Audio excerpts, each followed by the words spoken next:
Hello students, today we'll solve the model test paper for UR80 PG, that is University of Rajasthan admission test for post graduation, जिसमें हम ABST के model test papers discuss कर रहे हैं. That is, first question is the accounting working rule anticipate no gains but provide all possible losses relates to, ये आपको 4 conventions given है. That is convention of consistency, convention of disclosure, convention of conservatism, convention of materiality. Hindi में देखिए, लेखांकन एक कार्यकारी नियम जिसमें लाभों का पूर्वानुमान न किया जाकर सभी हानियों का प्रावधान किया जाता है. फर्स्ट है संगतता की परंपरा, प्रकटीकरण, रूढ़िवादिता एंड महत्वपूर्णता की परंपरा. हमारे कुछ कन्वेंशन बनाए गए हैं अकाउंटिंग में, जिनमें से 4 ये है. तो हम इनको स्टेप बाय स्टेप डिस्कस कर लेते हैं. आपके ये इस टाइप से 3 एडिशनल क्वेश्चंस प्रिपेयर हो गए हैं. फाइन. तो फर्स्ट है हमारी convention of consistency. Consistency means some accounting principles are followed by an organization. आपकी जो भी फर्म है, एंटरप्राइज है, कुछ अकाउंटिंग प्रिंसिपल्स फॉलो करती है. किसके लिए? In preparing financial statements. Fine. अगर आप किसी एंटरप्राइज की ईयरली प्रोग्रेस जानना चाहते हैं तो आप क्या करते हैं? प्रीवियस ईयर से उसका कंपैरिजन करते हैं. आपने सेम अकाउंटिंग प्रिंसिपल्स फॉलो किए हैं तो आप उसका कंपैरिजन इजीली कर पाते हैं. तो इसी पर बेस्ड है convention of consistency. That means एक ऑर्गेनाइजेशन को अपने अकाउंटिंग प्रिंसिपल्स सेम फॉलो करने होते हैं. Fine. Next is convention of disclosure. That is all material and relevant facts concerning to financial statement. Financial statement से related जितने भी useful facts है वो आपको बताने होते हैं. ये कन्वेंशन उसको सपोर्ट करती है. नेक्स्ट है convention of conservatism. That means रूढ़िवादिता की परंपरा. अब रूढ़िवादिता की परंपरा यही बोलती है कि आप अपने फ्यूचर लॉसेस के लिए तो क्या कीजिए? प्रोविजन बना के रखिए, बट जो आपके प्रॉफिट्स हैं उनको आप जब रिसीव हो तभी एंट्री कीजिए. तो अब आपने ये देखिए, अपना क्वेश्चन बोल रहा है एंटिसिपेट नो गेन्स. आपको लाभों का कोई भी पूर्वानुमान नहीं करना है, but provides all the possible losses. आप फ्यूचर के लॉसेस के लिए प्रोविजन बना के चलते हैं. तो इस क्वेश्चन का आंसर क्या हो गया? Convention of conservatism. That is रूढ़िवादिता की परंपरा. नेक्स्ट है D, convention of materiality. That is महत्वपूर्णता की परंपरा. अब आप इसके हिंदी मीनिंग से समझेंगे कि जो भी आपके महत्वपूर्ण फैक्ट हैं उन फैक्ट को आप अगर नहीं डिस्क्लोज करेंगे तो जो भी उसके यूजर्स हैं वो उससे इन्फ्लुएंस हो जाएंगे. तो इसलिए आपको मटेरियल चीजें ही बतानी है, जो महत्वपूर्ण चीजें हैं उनको छुपाना नहीं है. हमारे ये चारों कन्वेंशंस डिस्कस हो गई हैं. आपके चारों क्वेश्चन प्रिपेयर हो गए. इससे आप इनके भी अगर क्वेश्चन बन के आते हैं तो आप उसको अटेम्प्ट कर सकते हैं. Second question is the entity concept in accounting assumes that. Hindi में देखिए, लेखांकन में अस्तित्व संबंधी अवधारणा यह मानती है कि एंटिटी कॉन्सेप्ट का क्या मीनिंग है? दैट मीन्स बिजनेस और बिजनेस का ओनर, ये दोनों अलग अलग हैं. यही चीज आप स्टार्टिंग से पढ़ते हुए आ रहे हैं. तो यहाँ पे हमें यही बताना है. हाँ, आपको 4 ऑप्शंस गिवन है. First is the business and the businessman are 2 separate legal entities. Fine. Next है the business and the businessman are 2 separate entities. वो 2 अलग एंटिटीज है. हिंदी में देखिए, व्यवसाय और व्यवसाय दोनों का पृथक वैधानिक अस्तित्व होता है. फर्स्ट ऑप्शन बोल रहे हैं. सेकंड है व्यवसाय और व्यवसाय दोनों का पृथक लेखांकन अस्तित्व होता है. Next is all the business and businessman are 1 united entity. प्रत्येक व्यवसाय और व्यवसाय का एक सामूहिक अस्तित्व होता है. तो ये तो हमारा रॉन्ग है. क्यों? क्योंकि हमने पढ़ा है दोनों अलग कॉन्सेप्ट होते हैं, ये भी नहीं है। फाइन, अब इन दोनों में से आपको देखना है कि कौन सा है।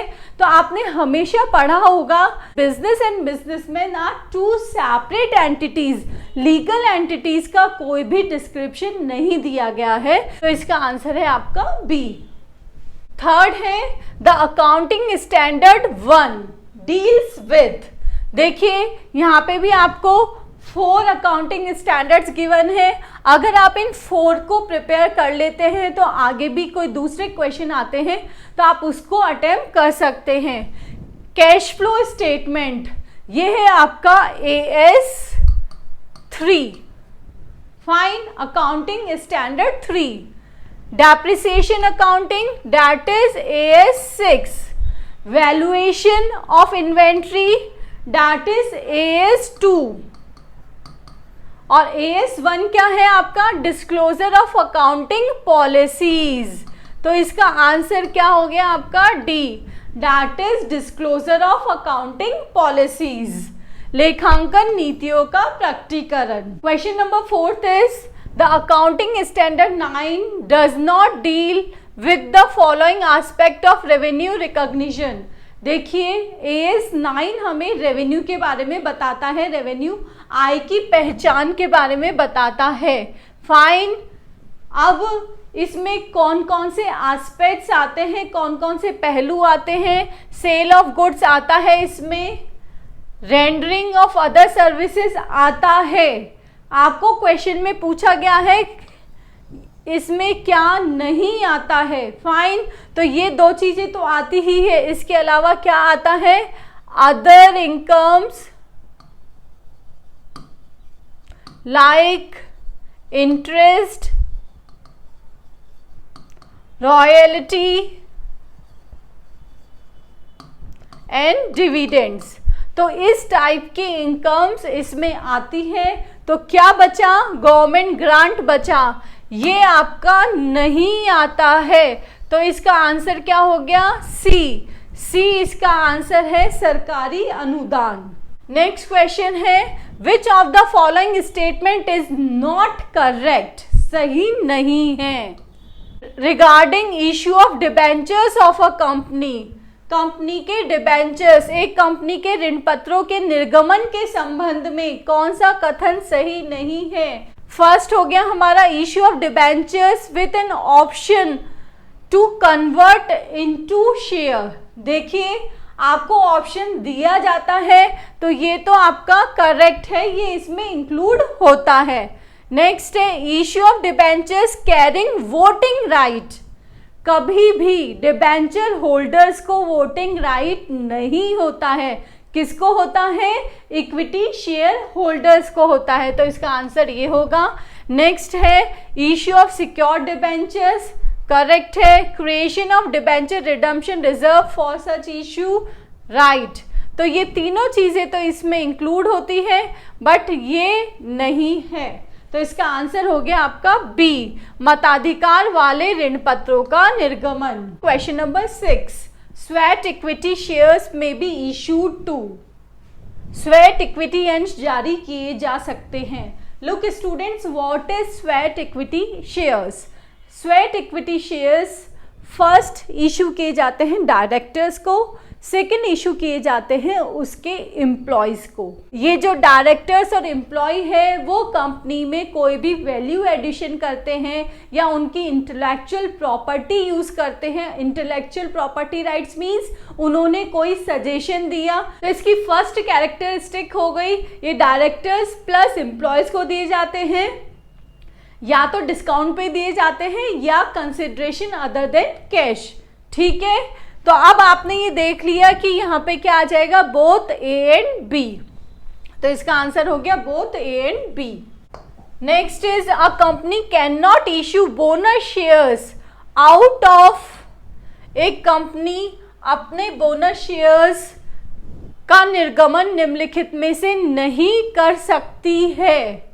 वो किस में से, देखिए फ्री रिजर्व्स में से कर सकती है, सिक्योरिटी प्रीमियम अकाउंट में से कर सकती है, कैपिटल रिडम्पशन रिजर्व अकाउंट में से कर सकती है, बट किस में से नहीं कर सकती है, that is capital reserve created by revaluation of assets, संपत्तियों के पुनर्मूल्यांकन से निर्मित पूंजीगत संचय खाते में से।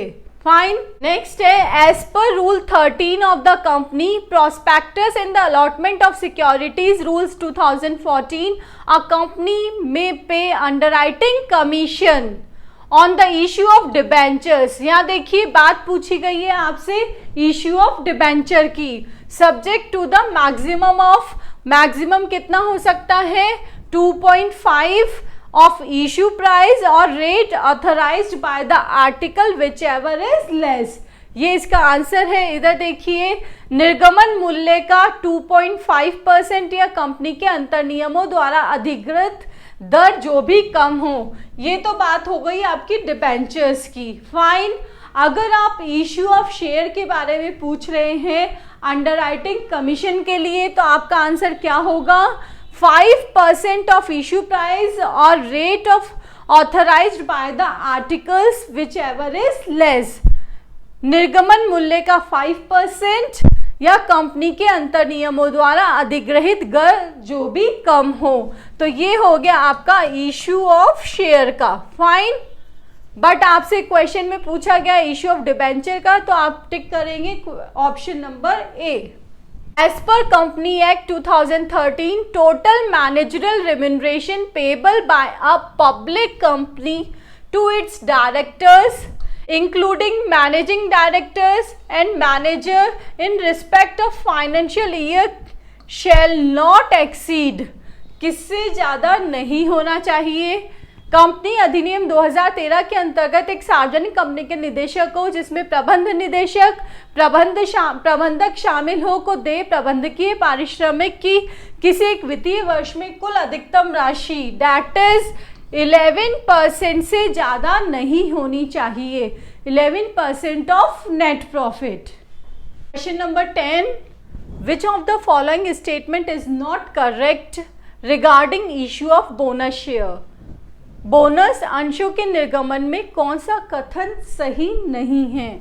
First is issue of bonus is authorized by articles, the bonus share can be issued in lieu of dividend, outstanding partly paid up shares are to be made fully paid up of shares, none of the above. तो आपको इन चारों में से एक option देखना है। First आपको बोल रहा है कि बोनस का निर्गमन सीमा नियमों द्वारा अधिकृत हो, तो वो तो अधिकृत होता ही है।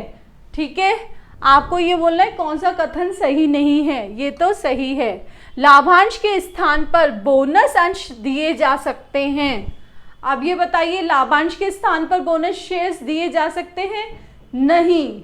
बोनस क्या है? बोनस जब कंपनी आपका वेल परफॉर्म कर रही है तो वो अपने शेयर होल्डर्स को एडिशनल लाभांश देना चाहती है, एडिशनल फायदा देना चाहती है, तो वो क्या करती है, उनको बोनस शेयर इशू करती है। तो ये लाभांश के स्थान पे नहीं होता है। तो क्वेश्चन क्या पूछ रहे हैं हमसे, which of the following statement is not correct.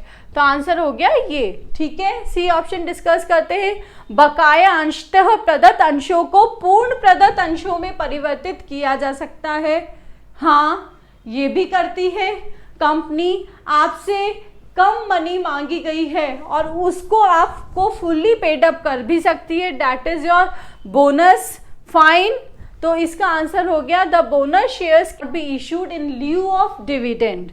Next question है, given the followings, net profit for the last 3 years was 1,10,000, 98,000 and 1,22,000। Average capital employed आपको गिवन है 6,25,000 की। नॉर्मल रेट ऑफ रिटर्न है 12%। Assuming that the company will be able to maintain the super profits, calculate the value of goodwill on the basis of 3 years of purchase of super profit method. अब आपको इसमें super profit method use करना है। तो super profit method का क्या formula होता है, that is super profit equals to average profit minus normal profit. Fine.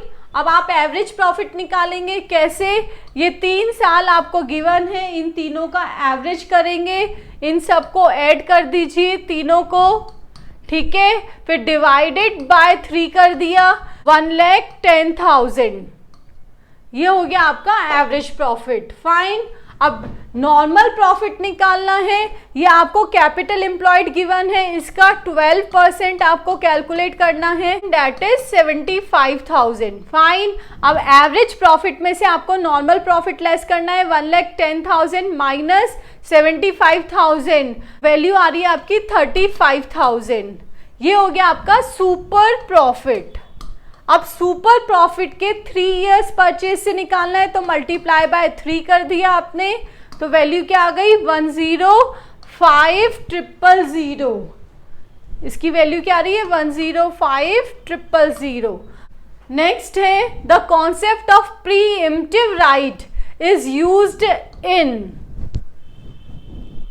हक शफा का अधिकार किसमें प्रयोग किया जाता है? देखिए, ये आपका प्रीएम्प्टिव राइट है जो कि आपको प्रेजेंट शेयर होल्डर्स को देना होता है। जब भी आप नया सब्सक्रिप्शन लाते हैं, नया इशू लाते हैं, तो आप अपने प्रेजेंट शेयर होल्डर्स को एक राइट देते हैं कि वो पहले उन शेयर्स को खरीदे। That is your pre-emptive right. तो ये क्या हो गया? Issue of right shares. Fine. तो ये आंसर क्या हो गया इसका? Issue of right. Issue of bonus share क्या होता है? इशू ऑफ बोनस शेयर होता है, इसमें आप फ्री इशू करते हैं शेयर को एग्जिस्टिंग शेयर होल्डर्स को, that is issue of bonus share. Next है इनिशियल पब्लिक ऑफर।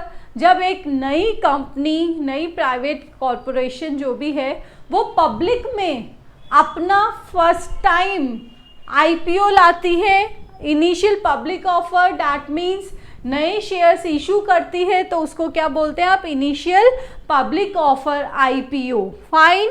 तो इसका आंसर क्या हो गया? प्रीएम्प्टिव राइट का issue of right shares. Next है in which system purchase the purchaser gets immediate possession of ownership of goods. देखिए, आपने 2 सिस्टम पढ़े हैं। फर्स्ट पढ़ा है आपने हायर परचेज सिस्टम, सेकंड पढ़ा है इंस्टॉलमेंट पेमेंट सिस्टम। तो इसका आंसर क्या होगा आपका? B, installment payment system. देखिए, इमीडिएट पोजीशन तो इन दोनों में मिलता है, बट जो ओनरशिप है इमीडिएट किस में मिलती है? इंस्टॉलमेंट परचेज सिस्टम में। फाइन। और हायर परचेज सिस्टम किराया क्रय पद्धति, दैट मीन्स जो भी असेट आपने परचेज की है उसको आप अभी किराए पे ही यूज कर रहे हैं। आप जब उसकी फाइनल इंस्टॉलमेंट पे करेंगे तब वो आपकी हो जाएगी। तो इसका आंसर क्या हो गया? जिसमें आपको इमीडिएट ओनरशिप मिल जाती है, that is installment payment system. Again देखिए, अकाउंटिंग स्टैंडर्ड के क्वेश्चन आ गए, तो आपको अकाउंटिंग स्टैंडर्ड के क्वेश्चंस को अच्छे से प्रिपेयर करना है। Which accounting standard is applicable in the valuation of inventory? ऊपर देखिए, हमने वैल्यूएशन ऑफ इन्वेंट्री का डिस्कस किया था, तो अगर आपने वहाँ डिस्कस किया तो आपको कुछ अकाउंटिंग स्टैंडर्ड्स टिप्स पे लर्न हो जाएंगे। तो वो था हमारा AS2 valuation of inventory. AS3 है आपका कैश फ्लो स्टेटमेंट से, ये है डेप्रिसिएशन अकाउंटिंग से, और ये है आपका अकाउंटिंग फॉर कंस्ट्रक्शन कॉन्ट्रैक्ट से रिलेटेड। फाइन।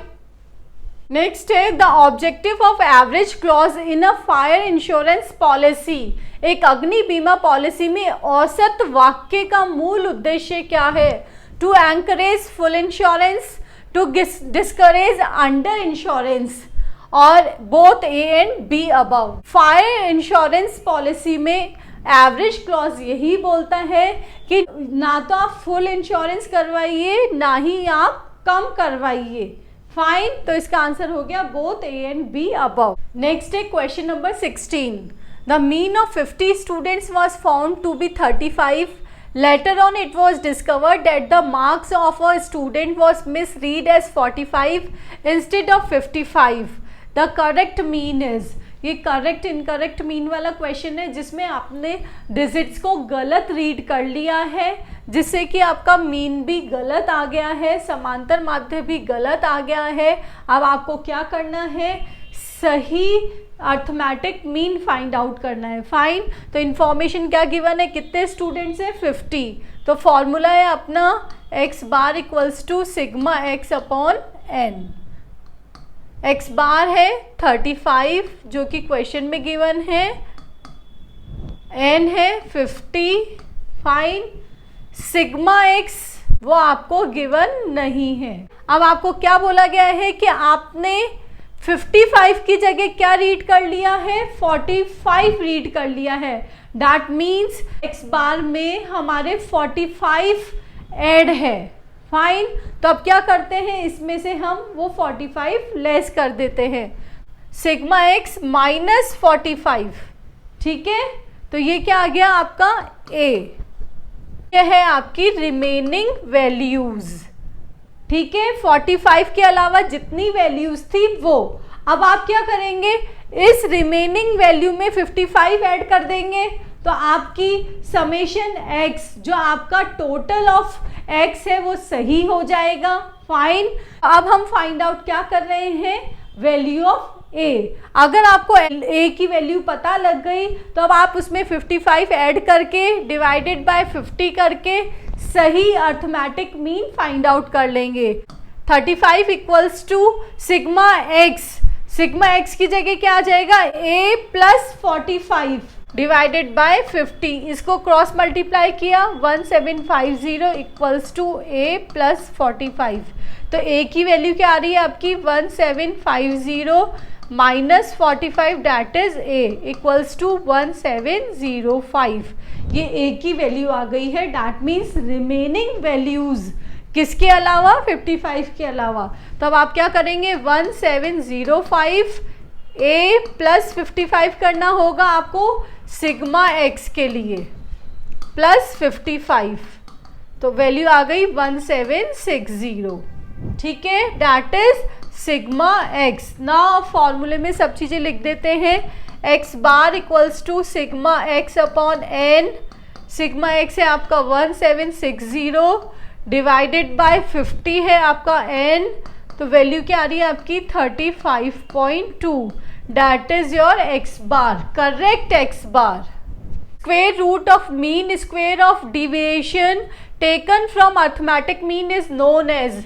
समांतर माध्य के लिए गए विचलनों के वर्ग का माध्य का वर्गमूल कहलाएगा quartile deviation, mean deviation, standard deviation और हार्मोनिक मीन। देखिए root of mean square of deviation क्या होता है आपका, स्टैंडर्ड डिविएशन, प्रमाप विचलन।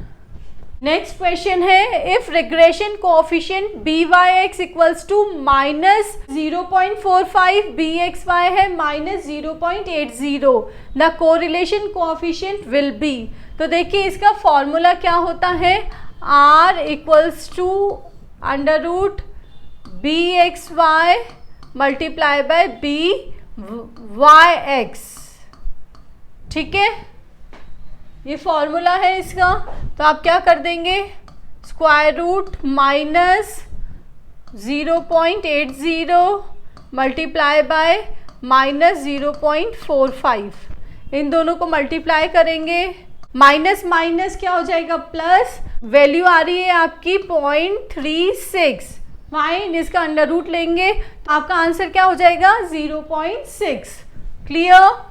नेक्स्ट है, if the correlation coefficient is 0.6 and the coefficient of non-determination will be, coefficient of determination होता है आपका that is r square. r आपको गिवन है, फाइन 0.6 का आपने स्क्वायर कर दिया that is 0.36, ये आ गया आपका r स्क्वायर। अब आपको फाइंड आउट करना है कोएफिशिएंट ऑफ नॉन डिटर्मिनेशन। तो इसका क्या है formula, coefficient of non determination that is 1 minus R square. तो 1 माइनस आर स्क्वायर है 0.36, तो वैल्यू क्या आ गई आपकी 0.64, 0.64।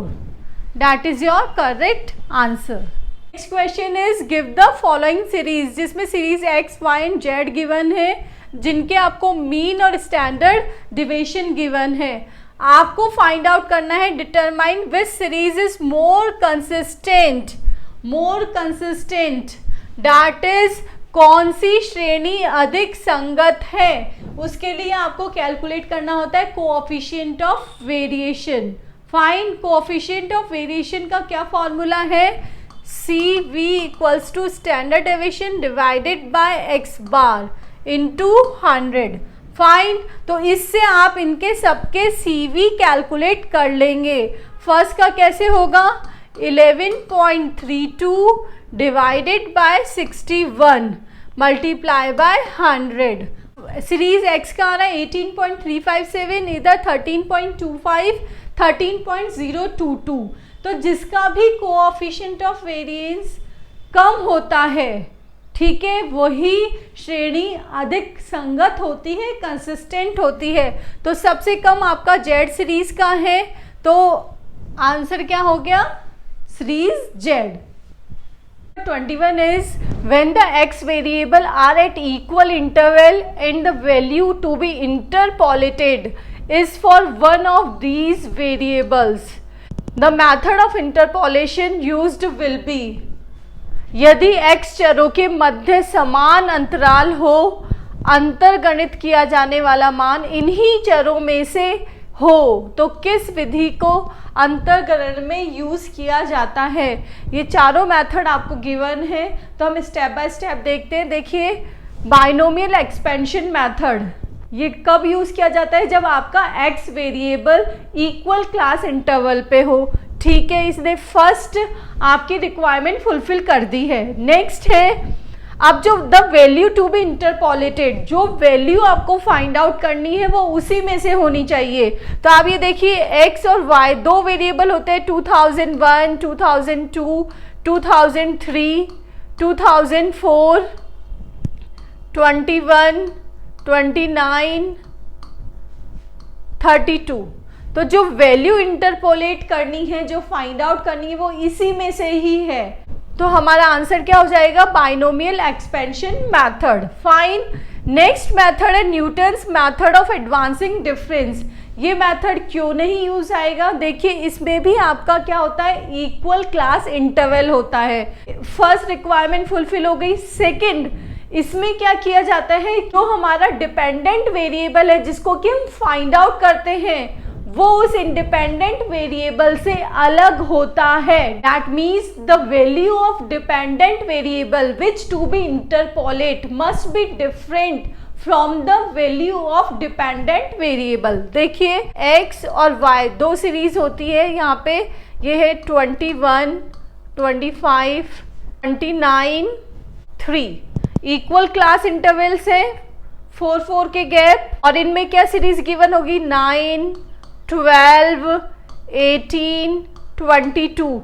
इसमें आप इंटरपोलेट करते हैं कि 23 से 27 तक जो वैल्यूज आएगी उसको आप फाइंड आउट कीजिए। तो that means the value of dependent variable, जो डिपेंडेंट वेरिएबल की वैल्यू जो आप इंटरपोलेट कर रहे हैं, फाइंड आउट करना चाहते हैं, वो इनमें से किसी की भी नहीं है, इसलिए इसका ये आंसर नहीं है। नेक्स्ट है लैग्रेंज मेथड है। ये मेथड यूज आता है इक्वल और अनइक्वल क्लास इंटरवल में। फाइन, जहाँ पे ये दोनों मेथड यूज नहीं आते हैं। लीस्ट स्क्वायर मेथड, जिसमें कि हमारी वैल्यूज कम हो और जिसको हम बाय इक्वेशन सॉल्व कर सके, that is the least square method. तो ये क्वेश्चन सॉल्व हो चुका है अपना, इसका आंसर है binomial expansion method. Next is the sum of deviation of individual observations from the value 30 is 0. What is the arithmetic mean? Standard deviation निकालने का हमारा फॉर्मूला है under root SD equals to sigma x minus x bar का whole square divided by n। Fine, जब आप इसमें table form करते हैं तो आप देखते हैं कि x माइनस एक्स बार किया जाता है इंडिविजुअल सीरीज में, तो इनका जो टोटल आता है वो 0 आता है। तो इसलिए वैल्यू है 30, वो क्या है, अर्थमेटिक मीन है। Total of the deviation from arithmetic mean is always 0। हमारा अर्थमेटिक मीन क्या है, 30। Pearson's measure of skewness based on the values mean 80 and the median 82। तो स्क्यूनेस का जो फॉर्मूला है जो बेस्ड है मीन और मीडियन पे, that is 3x bar minus median. 3x bar is 80 minus 82, तो ये हो गया 3 माइनस 2 ब्रैकेट में, तो answer is -6 D. Next question is given the following regarding rank correlation. Sum of the square of difference in rank equals to 33. Rank correlation coefficient is 0.8. Find the number of items. तो सबसे पहले हम इसमें rank correlation का formula लिखेंगे। R equals to 1 minus 6 sigma D square n cube minus n। अब given क्या क्या है आपको, सिग्मा डी स्क्वायर गिवन है दैट इज 33 और R गिवन है 0.80। फाइन, नाउ ये चीज़ें आपको फॉर्मूले में सब्सटीट्यूट करनी है इन सबको। 0.8 equals to 1 minus 6 multiply by 33 n cube minus n। Fine, ये इधर माइनस में है तो इधर प्लस में हो जाएगा और ये माइनस में, तो 6 multiply by 33 divided by n cube minus n equals to 1 minus 0.8। ये हो गया 198 divided by n cube minus n equals to 0.20। Fine, अब इसको सॉल्व करेंगे। 198 divided by 0.20 equals to n cube minus n, तो वैल्यू आ रही है आपकी, इसको आप सॉल्व कीजिए, वैल्यू आ रही है 990 equals to n cube minus n। n की वैल्यूज क्या है, 8 है, 9 है, 10 है और 11 है। 10 का क्यूब कीजिए -10, तो वैल्यू क्या आ जाएगी 990। फाइन, तो इसका आंसर है C। Next question is if the arithmetic mean and the geometric mean of two values are 10 and 8 respectively, find the values। दो वैल्यूज का अर्थमेटिक मीन और ज्योमेट्रिक मीन आपको गिवन है, आपको वैल्यूज फाइंड आउट करनी है। तो let the values are x and y। Fine, arithmetic mean find out करेंगे इसका, तो x plus Y divided by 2, क्योंकि डिवाइडेड बाय n होता है इसलिए। फाइन, इक्वल्स टू किसके बराबर है, 10 के बराबर है। फाइन, तो यहाँ पे क्या आ गया, x plus Y equals to 20, equation number 1। Next है ज्योमेट्रिक मीन। ज्योमेट्रिक मीन का फॉर्मूला है हमारा √xy। ठीक है, वो किसके इक्वल है, 8 के इक्वल है। तो अब इस अंडर रूट को हटा देंगे जिससे कि हमारी दूसरी इक्वेशन बन जाए, तो इसका स्क्वायर तो X Y equals to 64, equation number 2। Fine, अब हमें दो इक्वेशन मिल चुकी है, x प्लस वाई और एक्स वाई वाली। तो x plus Y equals to 20, ठीक है, X Y equals to 64। Now अब हमें y की वैल्यू अगर इधर पता हो तो हम इस इक्वेशन से x की वैल्यू फाइंड आउट कर सकते हैं। तो इसके लिए हम यहाँ से y की वैल्यू लेते हैं, y equals to 20 minus x, ये x उधर चले गया तो y की ये वैल्यू आ गई। अब इस वैल्यू को हम इस सेकेंड इक्वेशन में सब्सटीट्यूट कर रहे हैं, तो x मल्टीप्लाई बाय y की क्या वैल्यू है, 20 माइनस x, तो 20 माइनस एक्स इक्वल्स टू 64। इसको सॉल्व करेंगे, 20x minus X square equals to 64। अब इसको सॉल्व करना है, एक्स स्क्वायर तो इधर आ जाएगा, ये माइनस का 20x और ये इधर भी माइनस का 64 है, जो इधर आएगा तो प्लस का हो जाएगा, तो X square minus 20x plus 64 equals to 0। अब इसके हमें फैक्टर्स करने हैं, that is X square minus 16x minus 4x plus 64। 16 और 4 कर दिए इसके फैक्टर्स, इधर आ जाएगा x कॉमन, तो x माइनस 16, इधर आ जाएगा -4 कॉमन, तो x माइनस 16, तो वैल्यू आ रही है आपकी x माइनस 16 और x माइनस 4, ठीक है। तो x इक्वल्स टू क्या हो गया, 16 और 4, answer is D. Next question is Lorenz curve is a measure of central tendency, dispersion, correlation and regression. As you know it is a best method to show the uneven distribution of income and wealth in the group or class। Class में जितने भी uneven distribution है income और wealth के, वो किससे पता लगते हैं हमें, लॉरेंज कर्व से। और इस लॉरेंज कर्व की स्टडी हम किस में करते हैं, डिस्पर्जन में, जिसमें कि हम स्टैंडर्ड डेविएशन, मीन डेविएशन की स्टडी करते हैं। Next is which graph of the frequency distribution is used to find out the value of mode. As you know mode के लिए आप क्या देखते हैं, ये आप इस ग्राफ को देख के बता देंगे, जो भी सबसे ऊंचा वाला बॉक्स है वही आपका क्या है, मोड है। हिस्टोग्राम ही एक ऐसा मेथड है जिससे कि आप value of mode find out कर लेते हैं। नेक्स्ट है which method of index number is based on geometric mean. As you know geometric mean का क्या फॉर्मूला है हमारा, √xy, जो भी हमारी वैल्यूज है, दो वैल्यूज है जो।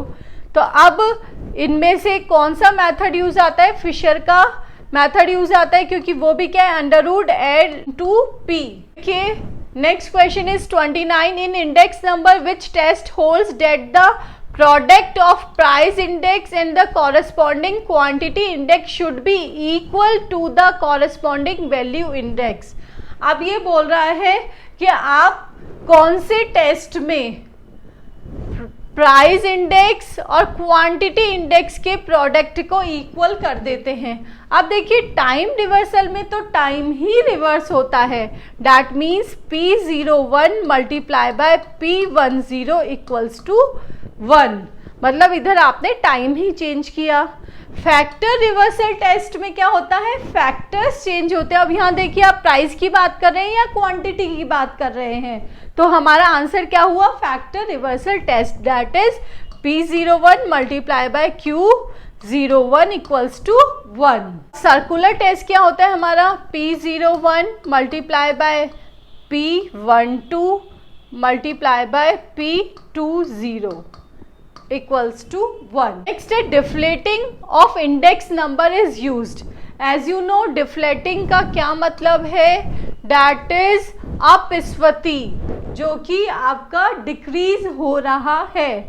तो उसके लिए आप डिक्रीजिंग किस में पढ़ते हैं, finding real income. Real income में ही आप फ्लक्चुएशंस की स्टडी करते हैं, तो इसका आंसर हो गया फाइंडिंग रियल इनकम। और ज्वाइनिंग टू और मोर सीरीज में आप क्या यूज करते हैं, स्प्लाइसिंग, फाइन। और बेस शिफ्टिंग और कन्वर्जन ऑफ बेस इंडेक्स में क्या है, ये चेन इंडेक्स नंबर्स है ये, ठीक है। इसमें आ गया बेस शिफ्टिंग वाला और इधर आ गया बेस कन्वर्जन वाले फॉर्मूले। Next is given the following regression equation. आपको ये दो रिग्रेशन इक्वेशंस गिवन है जिससे कि आपको x बार और y बार की वैल्यूज फाइंड आउट करनी है, fine.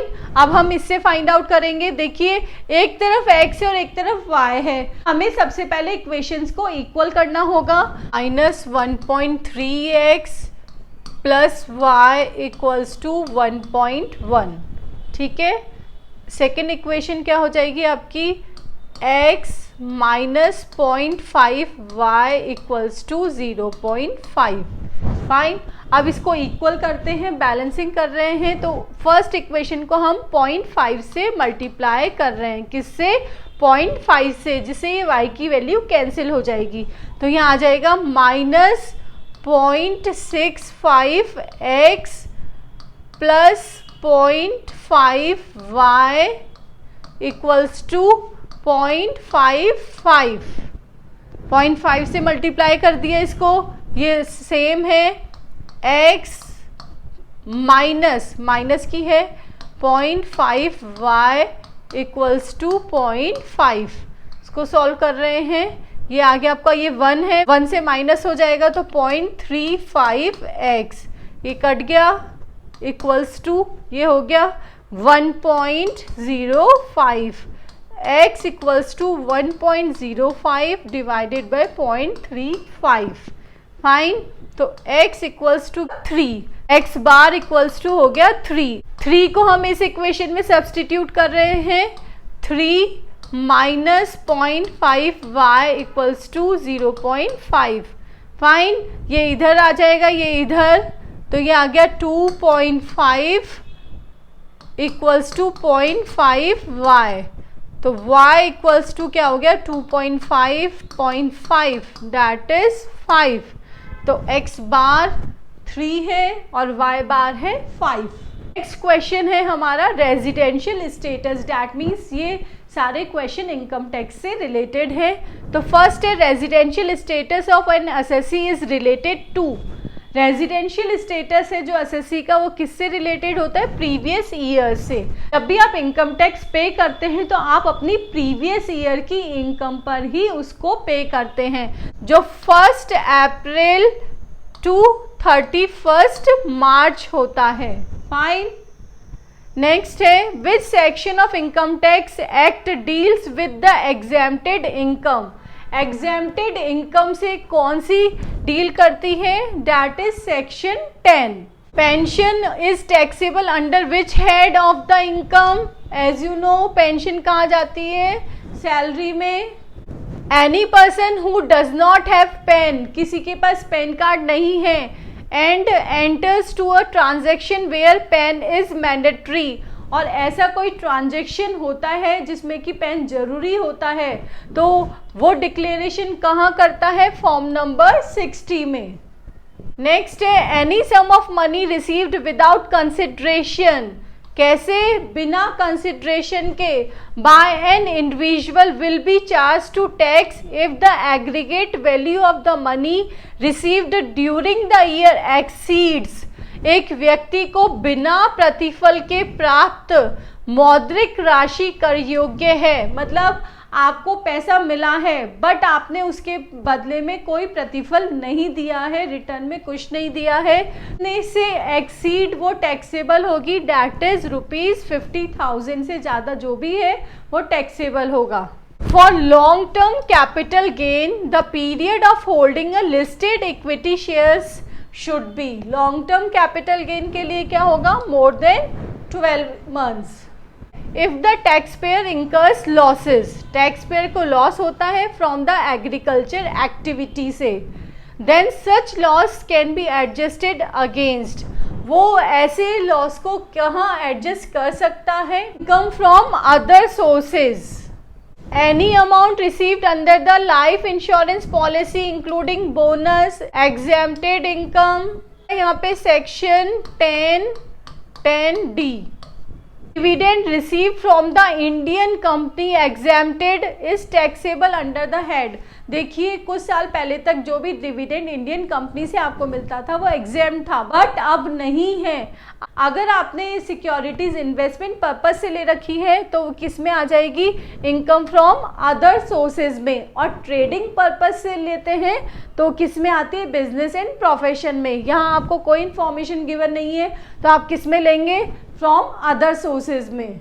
In case of government employee, any amount received for the encashment of accumulated leave at the time of retirement is, देखिए जो भी रिटायरमेंट के टाइम पे जो आपने accumulated leave की जो encashment ले रहे हैं वो भी क्या होगी, आपकी exempted income। For computation of income from house property, annual value of self occupied property, वो क्या होती है आपकी nil annual value।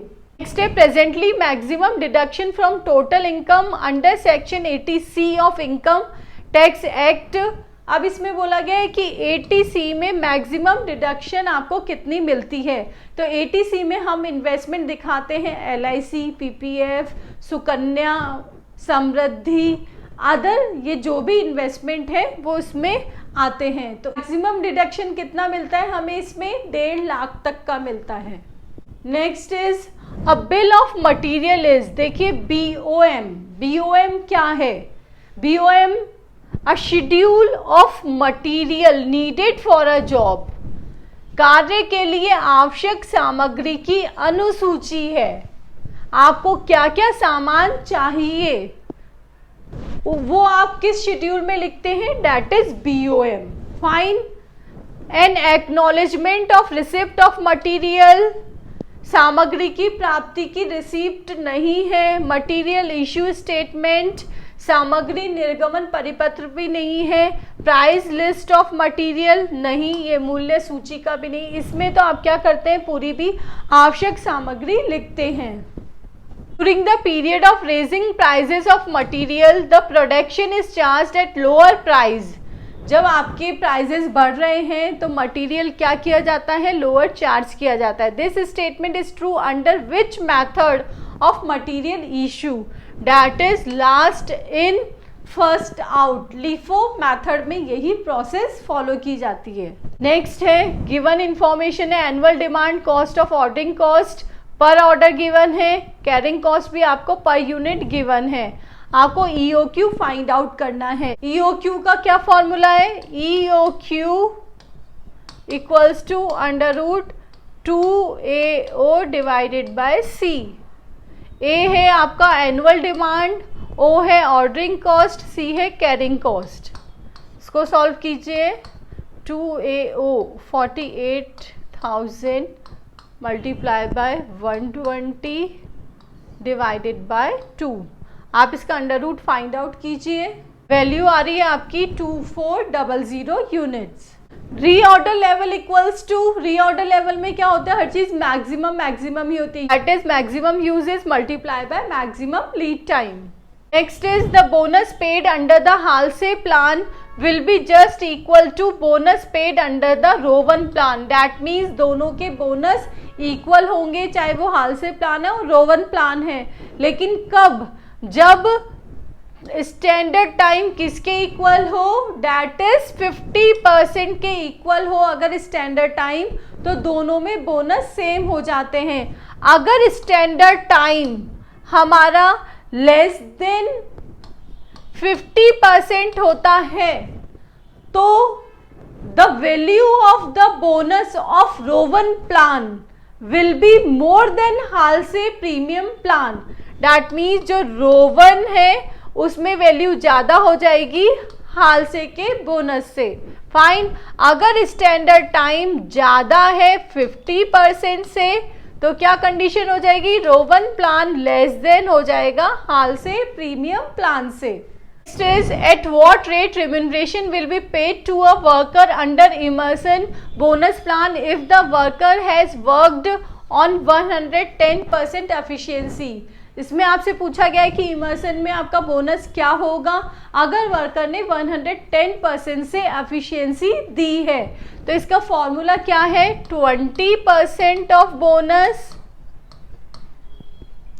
Plus 1% of bonus on every 1% additional efficiency।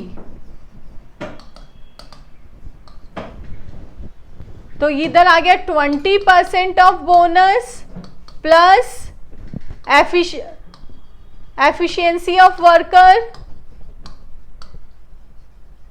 -100, क्योंकि 100 से ज़्यादा उसने कितनी एफिशिएंसी दी है उसे ही यहाँ कैलकुलेट करना है। तो 20% of bonus plus 110 minus 100 that is 10%।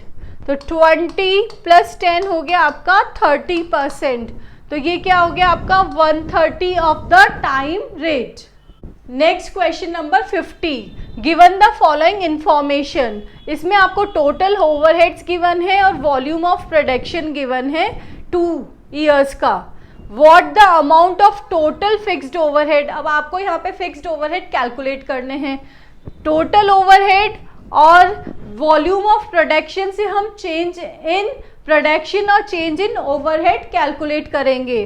तो वैल्यू आ रही है हमारी 154,000 माइनस 122,000। ये चेंज इन ओवरहेड हो गया, डिवाइडेड बाय वॉल्यूम में कितना चेंज हो रहा है प्रोडक्शन के, डेट इज 13,000 माइनस 9,000। इसको हमें सॉल्व करना है। वैल्यू आ रही है हमारी 32,000 माइनस 4,000, तो वैल्यू आ गई 8 रुपीज पर यूनिट।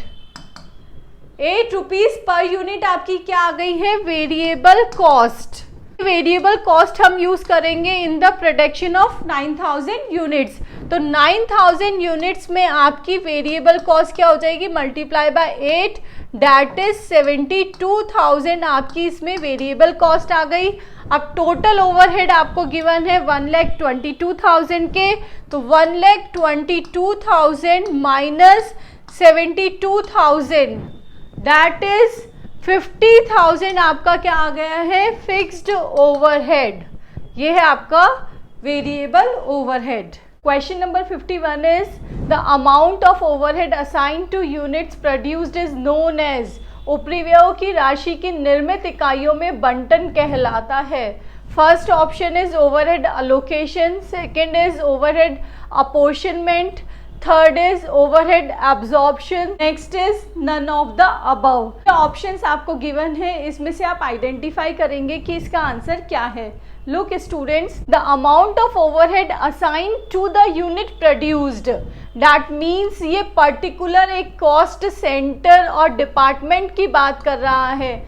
अगर किसी पर्टिकुलर डिपार्टमेंट या कॉस्ट सेंटर से कोई भी ओवरहेड डायरेक्ट रिलेटेड होता है, डायरेक्टली आइडेंटिफाई होता है, तो क्या होता है, ओवरहेड अलोकेशन। तो इसका आंसर क्या होगा, ओवरहेड अलोकेशन, क्योंकि पूरा अमाउंट किससे असाइन हो रहा है, यूनिट्स प्रोड्यूस्ड, जो यूनिट्स प्रोड्यूस्ड हो रही है उस डिपार्टमेंट में उससे, तो इसलिए ओवरहेड अलोकेशन इसका आंसर है। नेक्स्ट आपको गिवन है ओवरहेड अपोर्शनमेंट। ओवरहेड अपोर्शनमेंट का मीनिंग क्या है कि आप इसमें डायरेक्टली आइडेंटिफाई नहीं कर सकते हैं कि कौन सा डिपार्टमेंट या कौन सा कॉस्ट सेंटर इससे रिलेटेड है, जैसे इलेक्ट्रिसिटी, लाइटिंग, रेंट। तो आप उसके लिए एक पर्टिकुलर कोई प्रोपोर्शनल बेसिस लेते हैं और इनको सारे डिपार्टमेंट में डिवाइड कर देते हैं, तो वो क्या होगा आपका ओवरहेड अपोर्शनमेंट। नेक्स्ट है ओवरहेड एब्जॉर्प्शन। ये आपका एक पर्टिकुलर कॉस्ट सेंटर से और डिपार्टमेंट से तो रिलेटेड होता है, बट उस डिपार्टमेंट या कॉस्ट सेंटर में एक से ज़्यादा यूनिट्स, एक से ज़्यादा जॉब्स होते हैं, डिफरेंट जॉब्स होते हैं। तो डिफरेंट जॉब्स में ओवरहेड के डिस्ट्रीब्यूशन को हम क्या बोलते हैं, overhead absorption.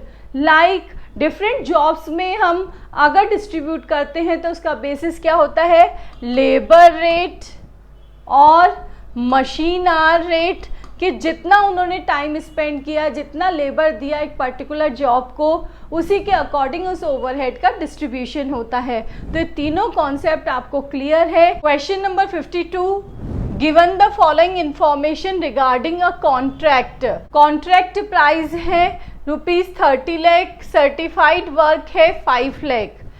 The profit to be taken to the P&L account will be calculated as. आपको ये इंफॉर्मेशन गिवन है जिसमें ठेका मूल्य है 30 लाख, 30 लाख, प्रमाणिक मूल्य है 5 लाख।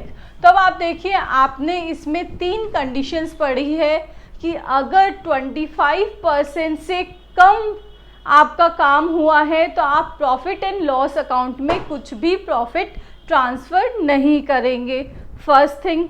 सेकेंड, अगर 25% या लेस देन 50% होता है तो आप 1/3 of notional profit in the ratio of cash received transfer करते हैं P&L अकाउंट में।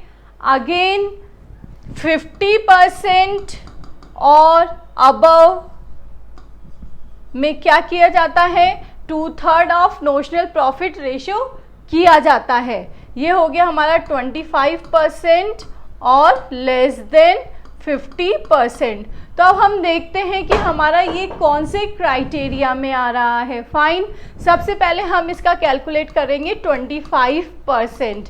तो इसका 25% हो रहा है 7,50,000। तो 7,50,000 जो है सर्टिफाइड वर्क से ज़्यादा है। डैट मीन्स आपका जो वर्क सर्टिफाइड वर्क है 25% से कम है।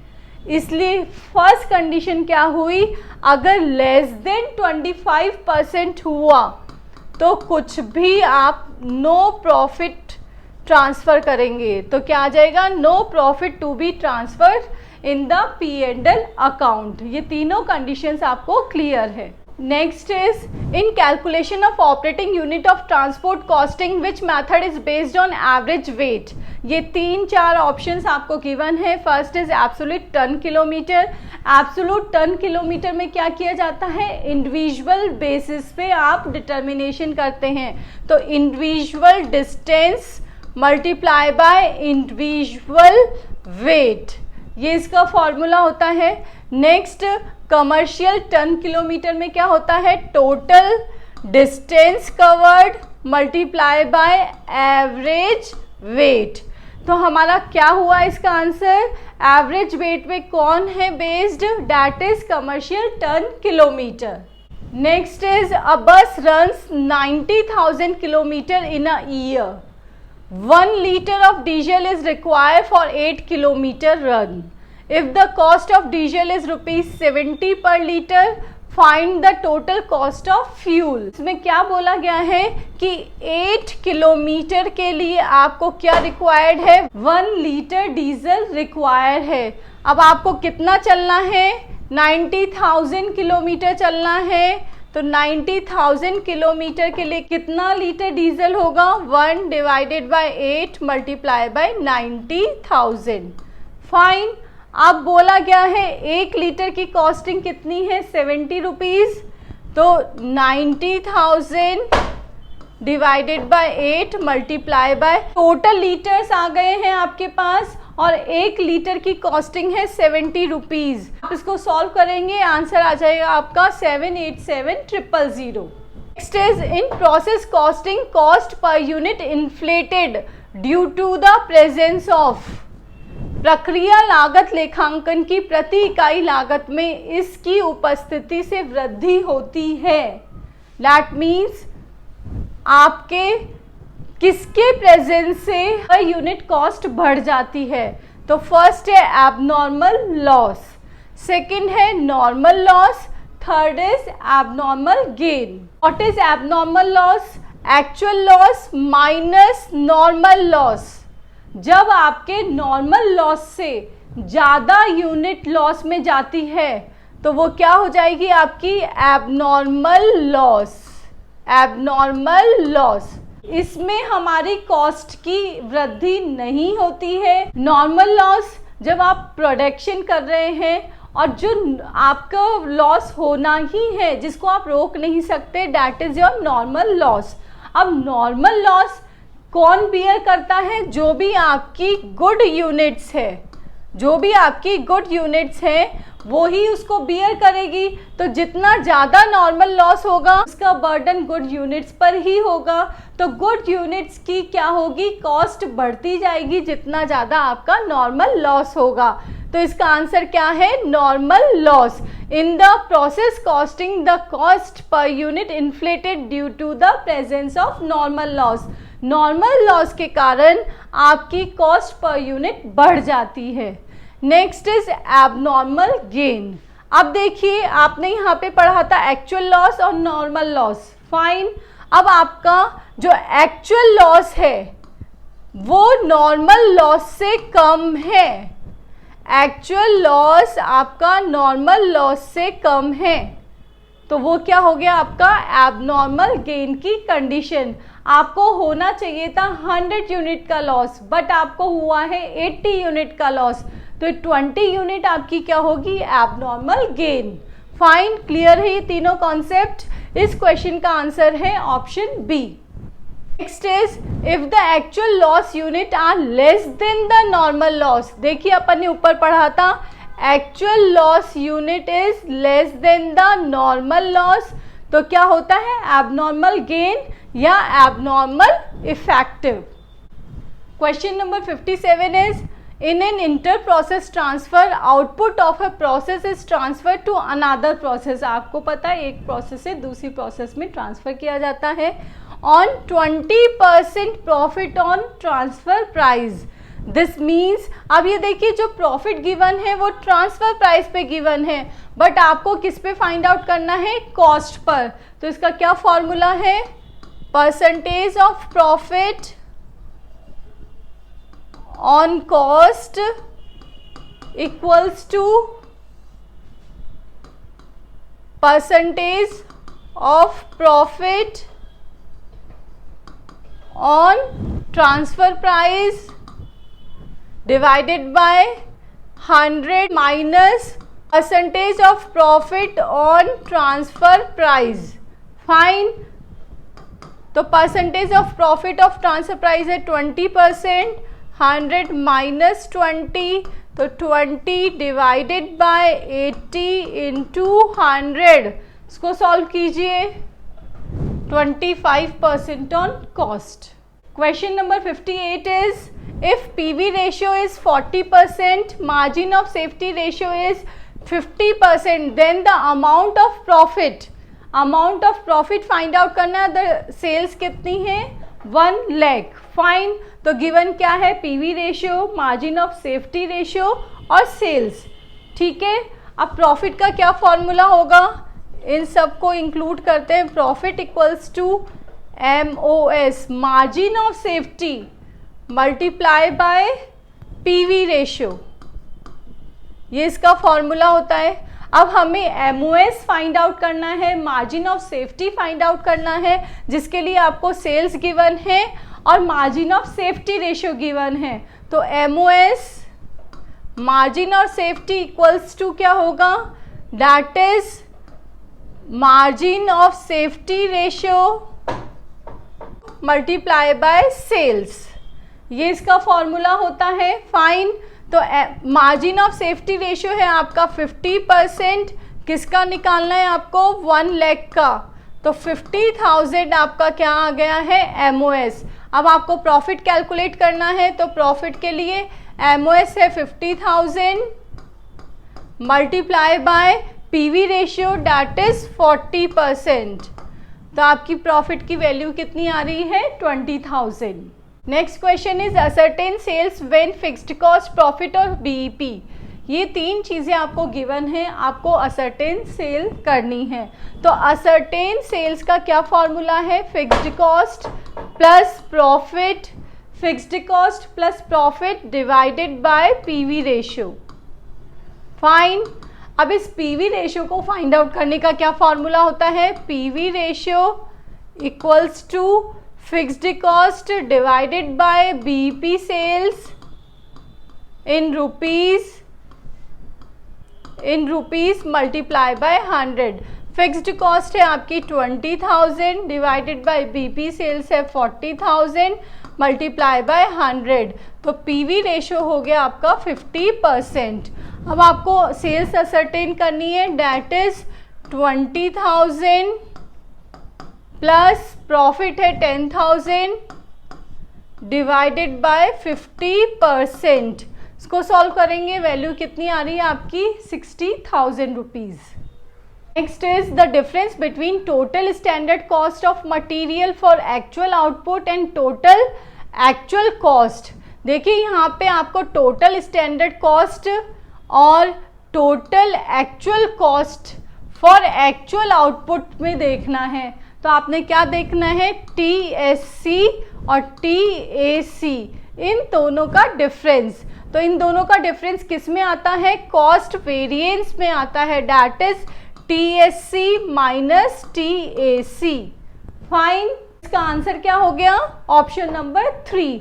अब देखिए प्राइस वेरिएंस क्या है, जो प्राइस में डिफरेंस होता है, तो इसका फॉर्मूला क्या होगा, standard price minus actual price.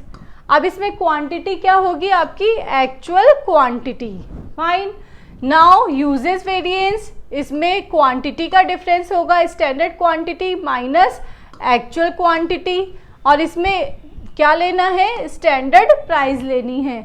Material mix variance में ये भी इससे रिलेटेड ही है, स्टैंडर्ड प्राइस आ जाएगा, इसमें revised standard quantity minus actual quantity, ये इसके फॉर्मूले होते हैं। Labour idle time variance is always adverse, ये क्या होता है, एडवर्स होता है। क्यों? लुक स्टूडेंट, सर्टेन प्रोडक्शन के लिए आपके बजटेड आवर्स फिक्स होते हैं, लाइक 3000 आवर्स आपने फिक्स कर दिए, बट लेबर ने कितना काम किया, 2800 आवर्स। तो ये जो 200 आवर्स है आप इनको चाहकर भी नहीं कम कर सकते हैं, तो ये क्या है, आपके आइडल टाइम है, तो इसका आपको पेमेंट करना ही होता है, इसलिए इसको एडवर्स वेरिएंस कहा गया है। इसका फॉर्मूला क्या होता है, idle time multiply by standard wages rate. Next is audit mainly deals with vouching, verification and valuation of, देखिए कॉर्पोरेट एक्शन नहीं है, अकाउंटिंग बुक्स। आपने हमेशा पढ़ा है जो भी अकाउंटिंग बुक्स है उनकी वाउचिंग, वेरिफिकेशन और वैल्यूएशन किस में की जाती है, ऑडिट में की जाती है, तो इसका आंसर है accounting books. Next is as per the opinion of auditor the financial statement debits, that means जो अंकेक्षक है उसकी सम्मति में वित्तीय प्रतिवेदन प्रस्तुत कैसे किए जाते हैं, acceptable view, no, reasonable view, no, वो हमेशा क्या प्रेजेंट करता है, अपना ट्रू एंड फेयर व्यू, सही व उचित राय।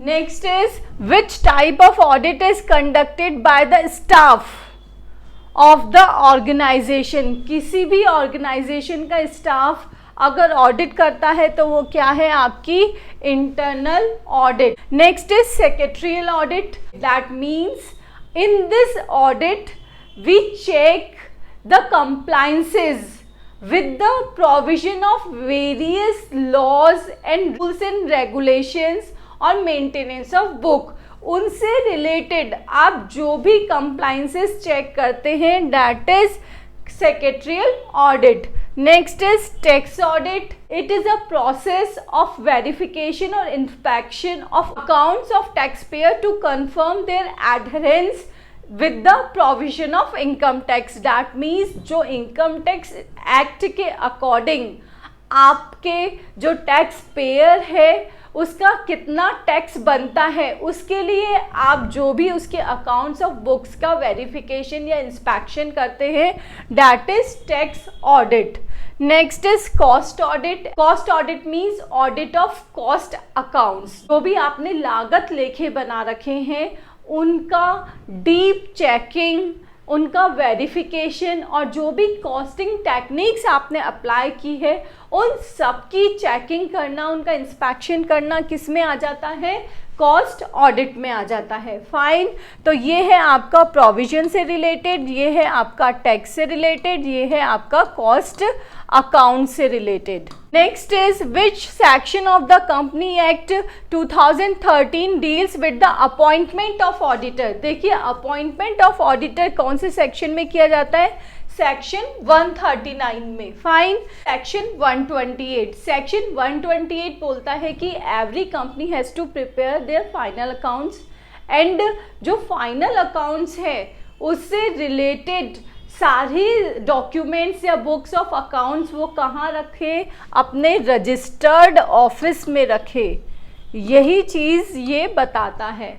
नेक्स्ट इज सेक्शन 135 जो CSR, दैट मीन्स अगर कंपनी स्पेसिफिक नेटवर्थ का क्राइटेरिया क्रॉस कर लेती है तो उसे अपने यहाँ CSR को इस्टेब्लिश करना होगा। नेक्स्ट इज सेक्शन 138, ये रिलेटेड है आपका इंटरनल ऑडिट से।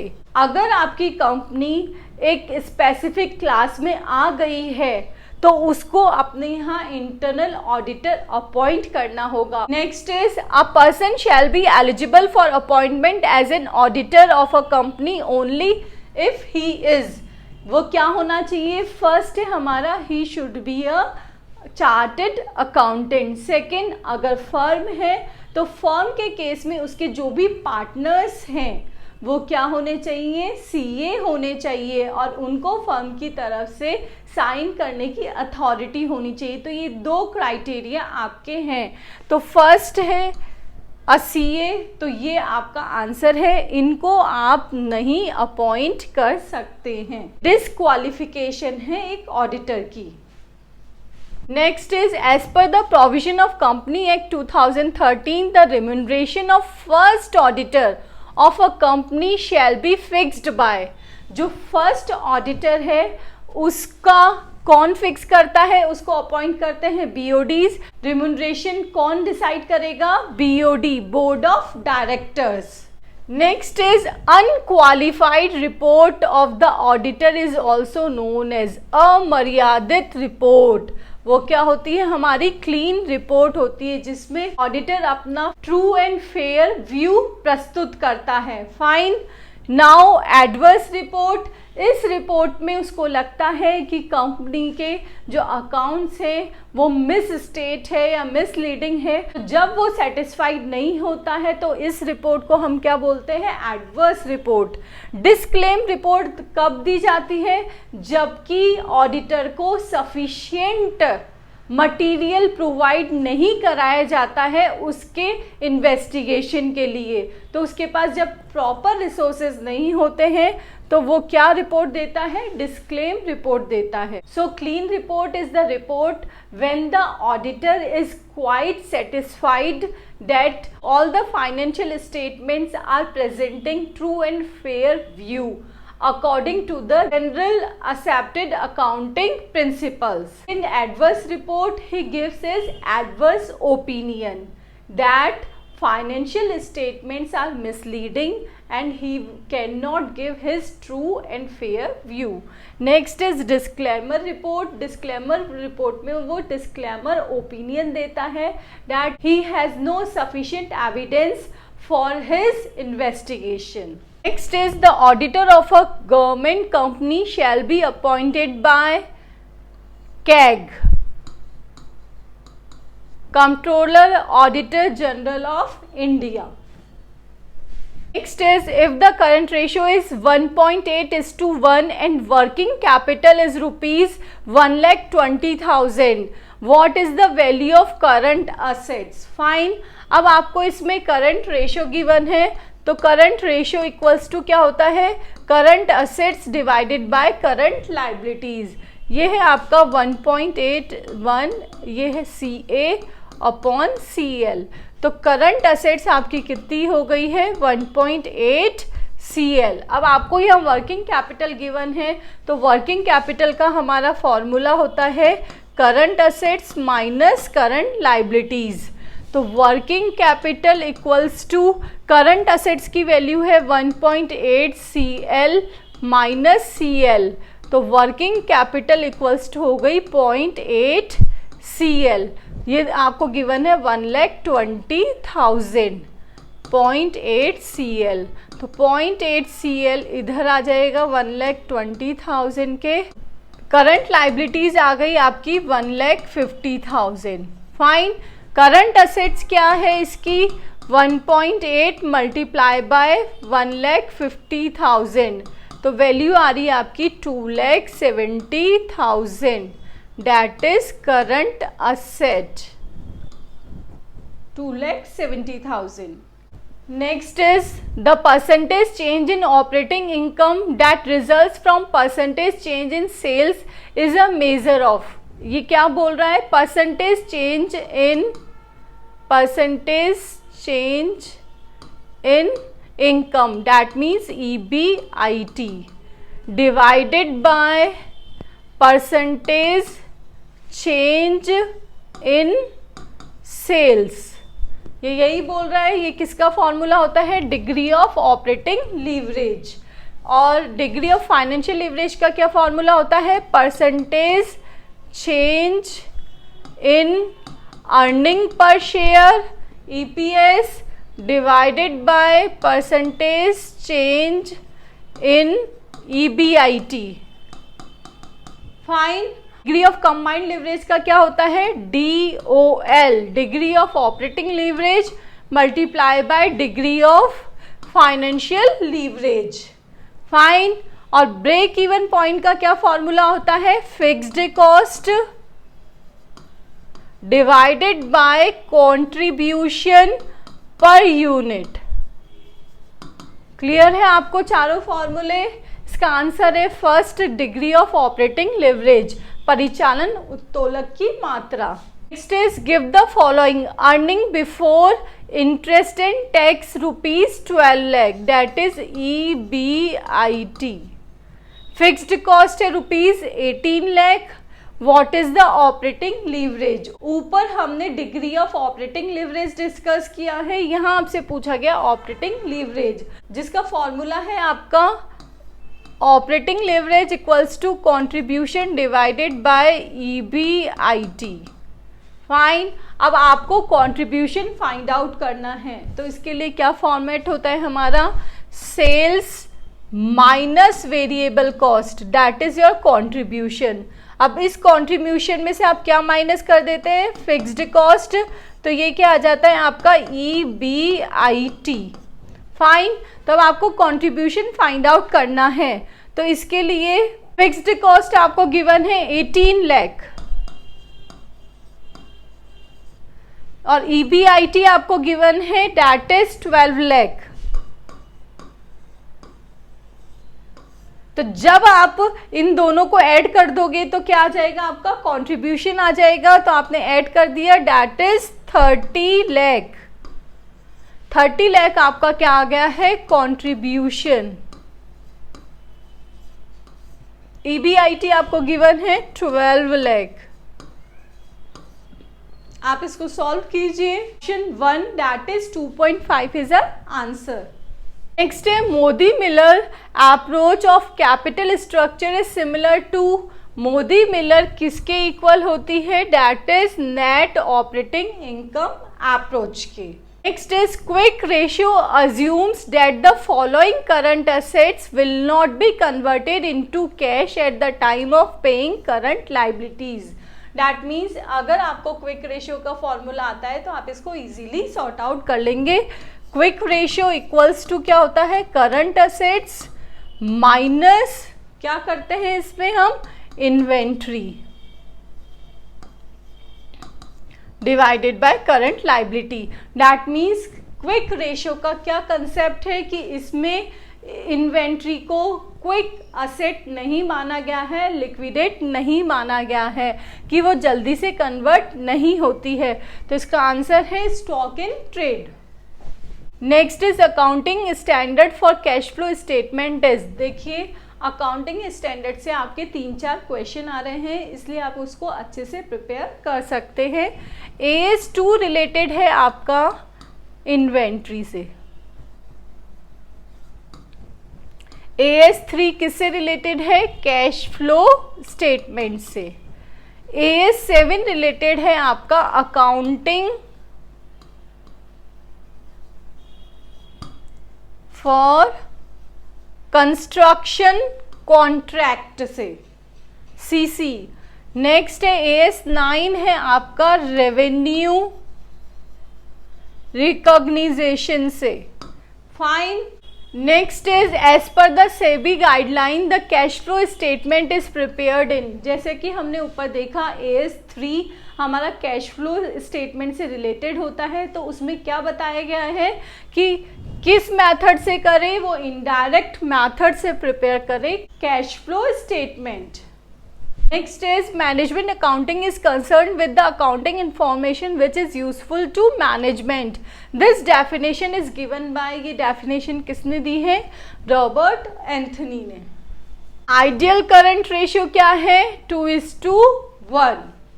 PE is known as price to earning ratio.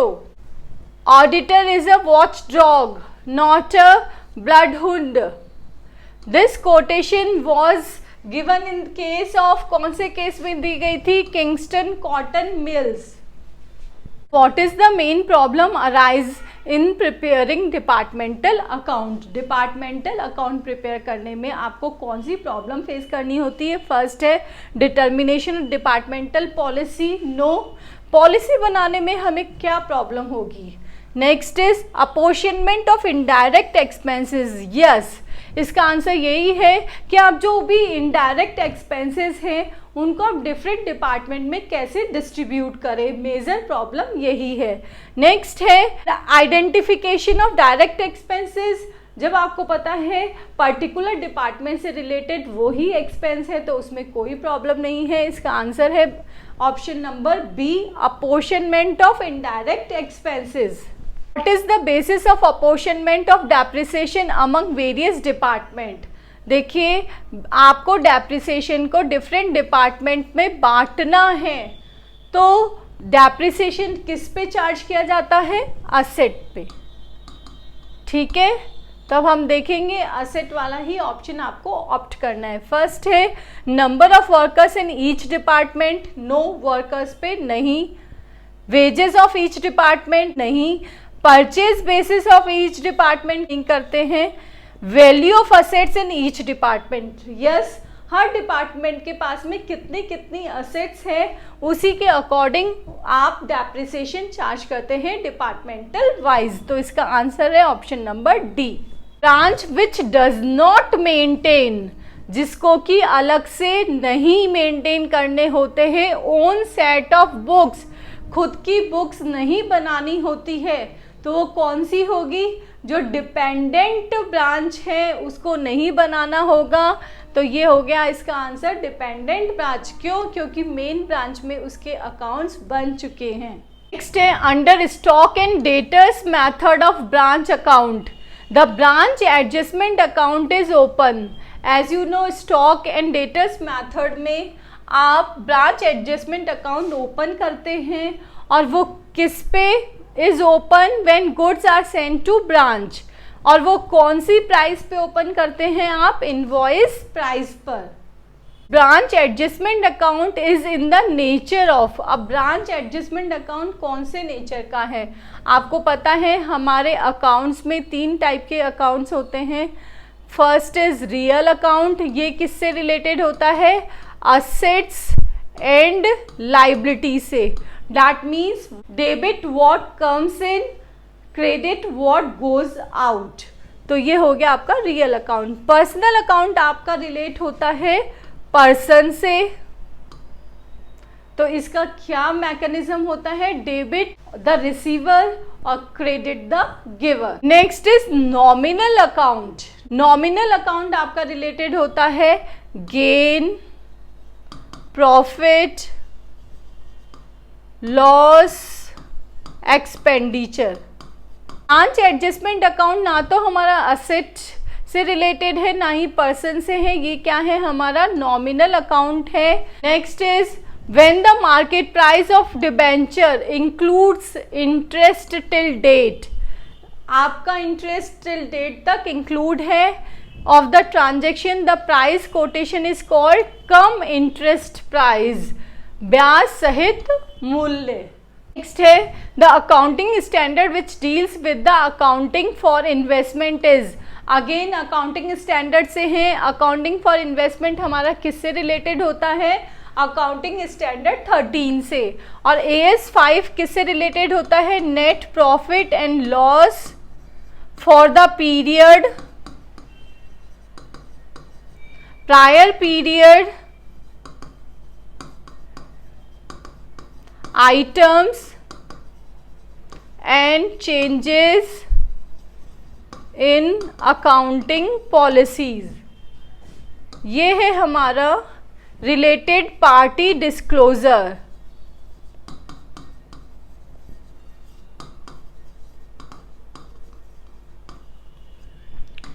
ये है employ benefit.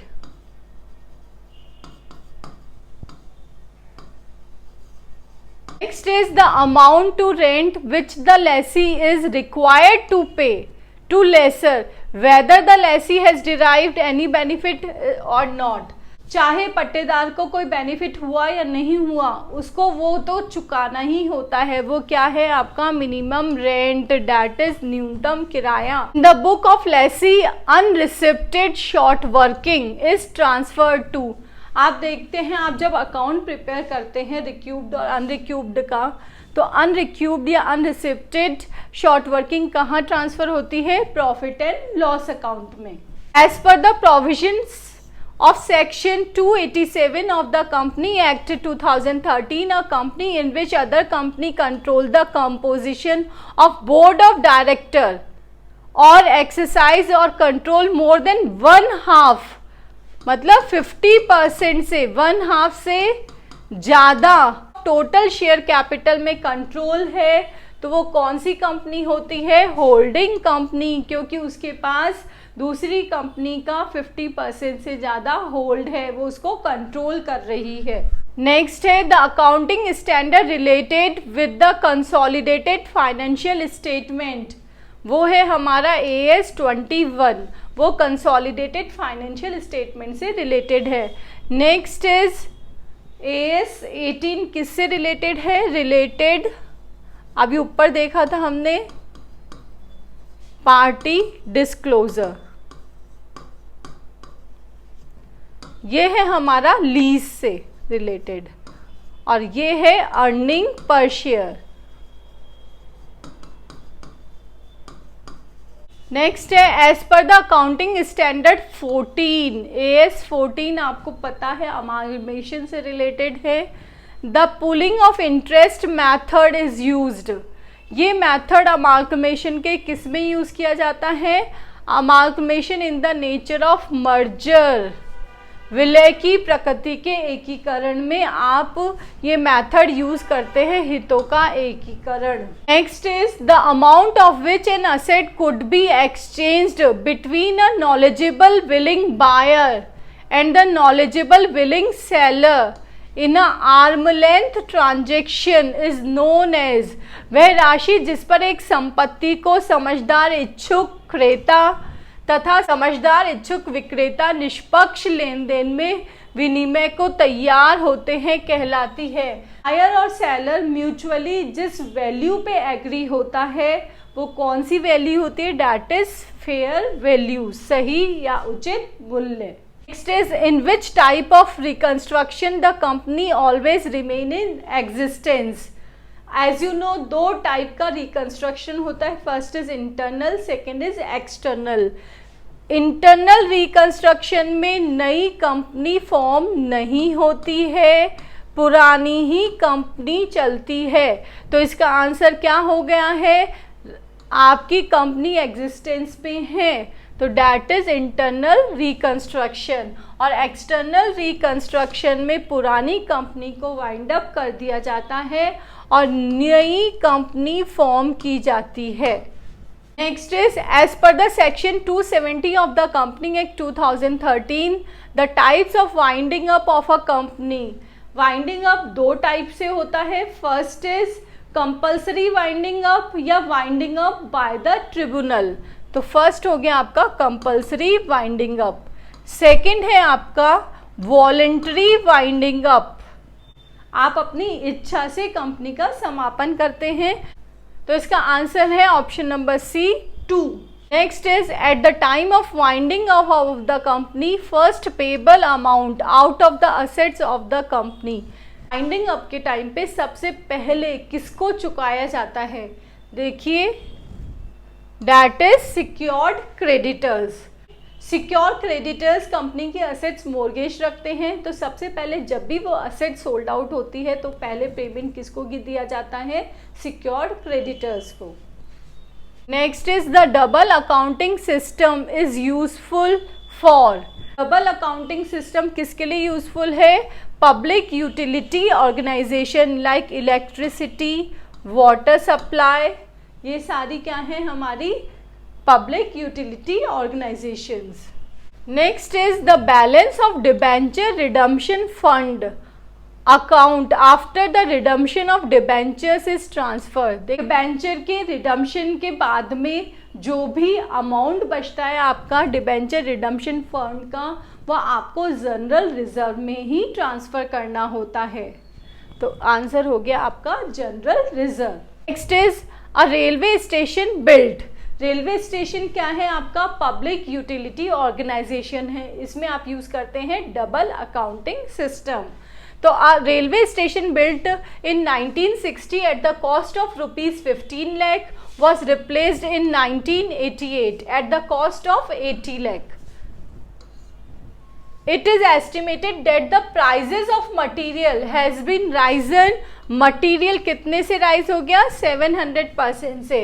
Labour rate has triple, labour tripled हो गया। If the proportion of cost of material and the labour, अब इसमें प्रपोर्शन कितना है? 4:6 का है। Find the amount to be return. Fine. Now सबसे पहले तो 15 लाख में आपको मटेरियल और लेबर दोनों का प्रपोर्शन कैलकुलेट करना है। तो 15 लाख